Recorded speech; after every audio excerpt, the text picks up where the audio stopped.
Ladies and wait, wait, wait.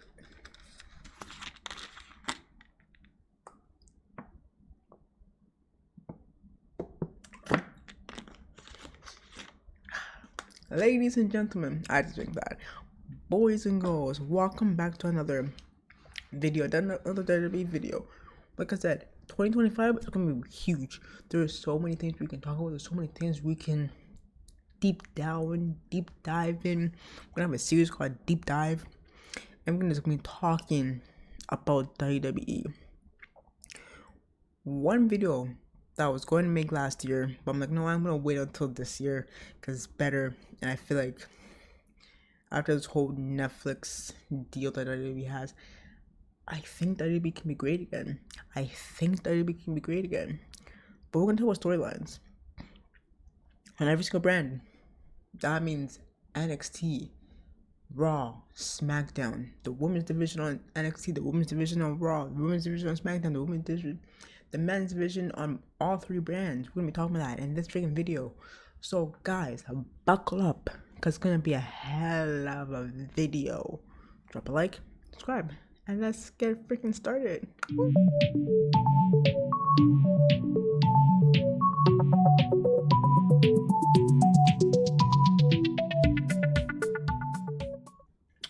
Alright, so this video we're gonna be talking about NXT, Raw, SmackDown, storyline base for all the divisions, men, women, all these things. So we're gonna start the storyline.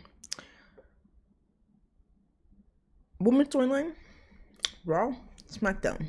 Actually, no, yeah, Raw, SmackDown for the women's division. Kind of slacking a little bit. I think SmackDown is a bit better story-wise than Raw's women's storyline based wise, but of all, NXT's women's division, so freaking good and so many different levels. I don't even know how to explain it. You have, well, she just recently just lost it, but I think they did for a reason.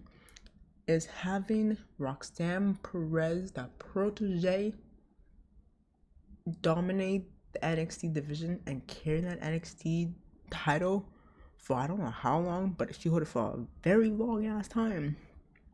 Eventually lost to Julia yesterday, on New Year's Eve pay-per-view for NXT, but it was still a hell of a match. But even though Roxanne has only been in NXT, she hasn't been called up to the main roster, she's going to be one of the greatest wrestlers of all time after she retires.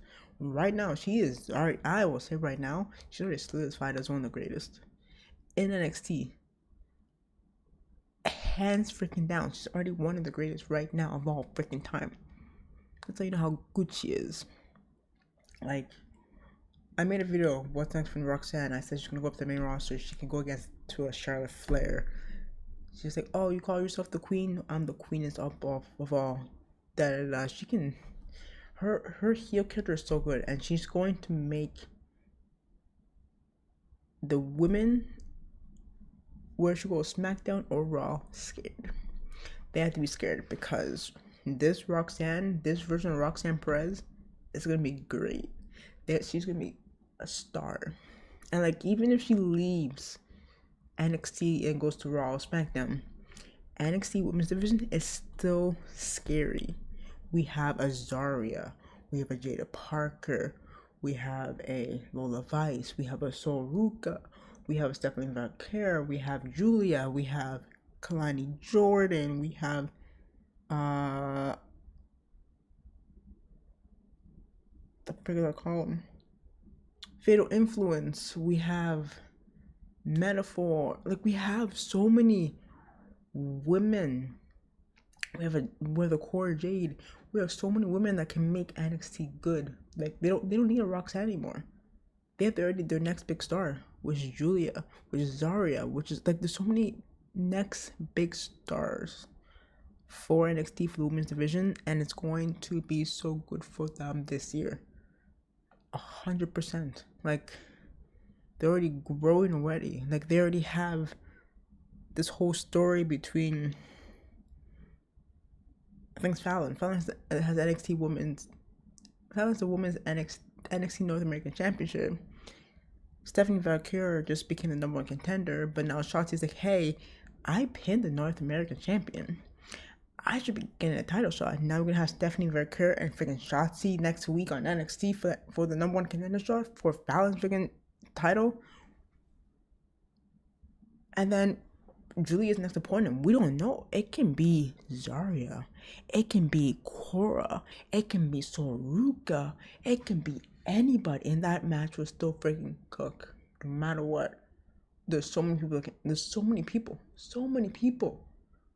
NXT's women's division is on fire right now. I think it's going to continue to be on fire. And you have Raw. Women's division. It's okay. It's not that bad. It could have been decent, but I think the reason why it slacked so much because they didn't have a mid card. They didn't have a mid card, and people was like, "Oh, okay, yeah." But we were stuck with a feud with Rhea and Liv, so no one got a chance to get that title. This, and that. It's not even that. It's not even that. It's just, it's kind of hard to build a story in the women's division because you only have one title. One title you're going after. Plus you have the tag team titles, but that's basically kind of on SmackDown. You barely see them on Raw, so that's kind of like a SmackDown title, so that doesn't count. So before they brought the mid-card titles for the women on the main roster, there was only one title that both brands were chasing. For Raw, you had the Women's World Championship, and then on SmackDown, you had the Women's Championship. So they only had one title. So like there was not enough story to do. That's why the Liv and Rhea's kind of storyline kind of went on for this long, because I think they were trying to do is stall it for a little bit until they brought a mid-card title. Now we have a mid-card title. I feel like now slowly the storylines are going to grow and get better. I don't think it's going to be like top tier as like the NXT ones, but it might get there in 2025. But there's so many things they can do. Like I see a Dakota. It depends who wins the Intercontinental Championship for the women. If it's like Dakota beats Lyra, I can see a Lyra turning heel. If Lyra beats Dakota, I can see Dakota turning heel. You know, and then if Io beats Rhea at WrestleMania, we can have a babyface Io and a heel Dakota going into that Women's World Championship. Or we can see Io versus a heel Lyra. I think, since now we have a mid-card, it's slowly growing. It's slowly growing. The stories are slowly getting there. It's getting there. Piece and piece and piece. It's getting there. Maybe SmackDown. Same thing. SmackDown's a bit dry. I think SmackDown's more dry than freaking Raw for the women's division. But after 2025, when Tiffany cashed in, there's so many stories for that. You can have Tiffany versus Nia. Nia can get a rematch clause, but Nia will probably still lose. Then we have Tiffany versus Candice. Candice is the reason why that Tiffany decided to cash in on Nia. You know, we can have a Tiffany versus Michin. We can have a Tiffany versus Piper. We can have a Tiffany versus Chelsea. Chelsea can can be a top, like a 2 champ, you know. Or we can have a returning Charlotte Flair go against Tiffany Stratton. Or like I said, I mentioned Roxanne Perez. We can also have a Roxanne Perez versus the Tiffany Stratton. 2 youngies. You know how freaking epic that'd be? There's so many things can happen. But I think like that's why Raw women's division slacked, because they didn't have a mid-card title. But now since they have a mid-card title, it's growing. It's getting there now. Like I think 2025 is gonna be the year for the women's division on every single brand. Every single brand.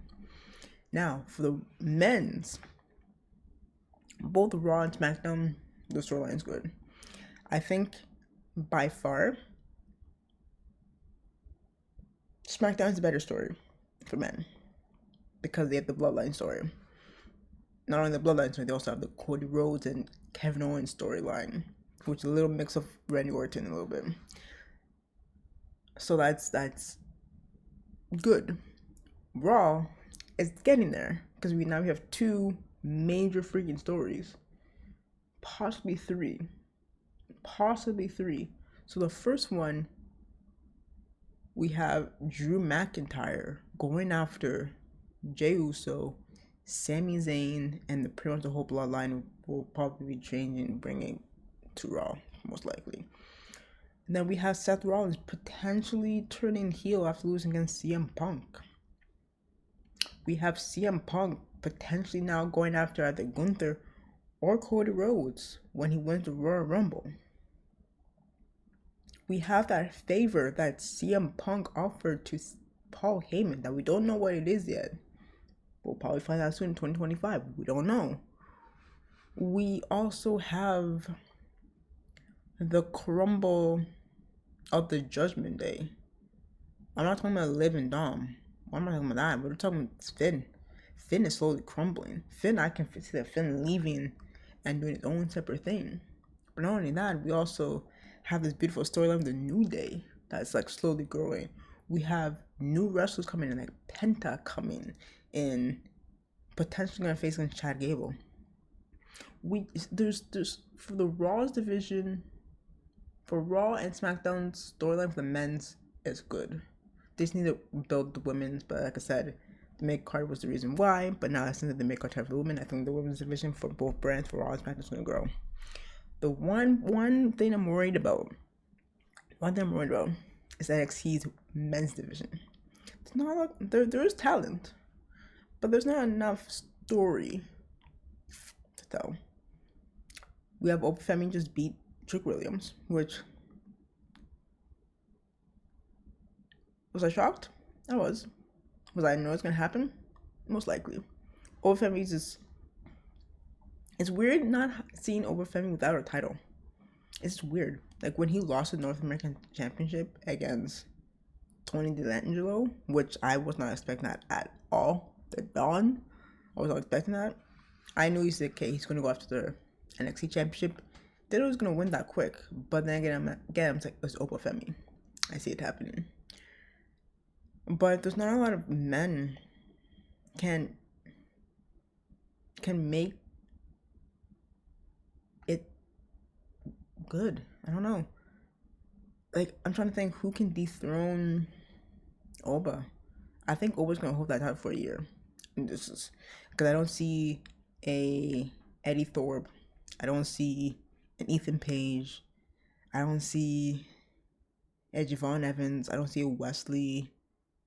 I don't see any of those people beating Oba Femi anytime soon. I think Oba Femi is gonna hold that for a year.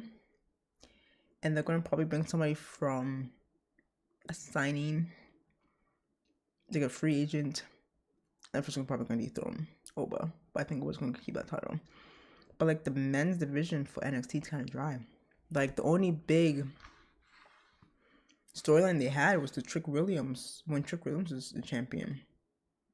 Like the NXT North American Championship, I don't think freaking Tony even has a freaking opponent. But they haven't even like used him a lot. Like the only like huge storyline we have for the men's division in NXT is a tag team, which is Fraxium. Like you think they're breaking up, and then they're not breaking up. Then you think they're breaking up, but they're not breaking up. But deep down, they're gonna break up. I think it's gonna happen in 2025. I don't know who's gonna. I think Axiom. Axiom is going to be the one that's going to be turning on. No, Fraser. Fraser, I think is going to be the one. After Randy Orton told him, I think he's going to be the one turning. But again, that's the only good storyline for men and NXT. That's the problem.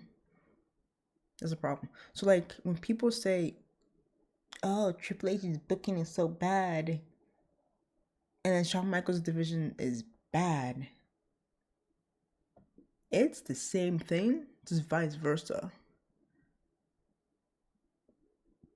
Triple H is getting used to it. Like it's slowly getting better. Like I said, they didn't have a mid card for the women, but his booking for the women at the beginning kind of a little dry. But now it's building up. Same thing with Shawn Michaels. His women division storyline is so good, but for the men's storyline, it's kind of like dry. But I think 2025 is going to expand. It's going to be better. I think the storylines for every single brand, NXT, Raw, and SmackDown, is going to grow. It's going to be better. I think where's Trick going to go? I think Trick should go on SmackDown. Possibly have a feud with his good old friend, his best friend, his arch nemesis, freaking Carmelo Hayes. Or you can go after the United States Championship, go against a Nakamura, or go against LA Knight, or go against Austin Theory, or like I said, find a tag team partner, and go for the tag team titles. There is so much. But again, I think 2025 is going to be a year that everything's going to change, everything's going to be different. Every storyline in all divisions. So I think the men's division for NXT is going to get better, slowly but surely. The women's division on both Raw and SmackDown is going to grow since they have a mid-card title now. It's going to get better. Some more storylines. Like I said, there's more storylines coming in slowly. I think the whole transfer thing, swapping people, is going to make it elevate. Because you had Dom on SmackDown decided he wants to go there. We had Bayley just this Monday talking to Adam Pearce. So potentially Bayley might be coming to Raw. There's so many things can happen. So many things. So I think 2025, I think Dom signed to next. Oh my god. Dom signed to Netflix. I can't freaking say Netflix. Holy crap. Signing to Netflix, I think that's going to help them expand and make the storylines better and stronger. It's going to grow a lot of more audience. Because the fact that it's on Netflix now, people who used to watch wrestling back in the day, so they're getting back into it. I think the storyline's going to get better and better each and every single week. Like I said, Friday Night SmackDown was a banger. First week of opening 2025. Monday Night Raw was a banger. And it's just getting started. We're just getting started of 2025. We're just getting started of pro wrestling in 2025. So who knows what's going to happen? Who knows? But guys, hope you guys enjoy this video. Drop a like, subscribe, and I'll catch you guys in the next one. Peace.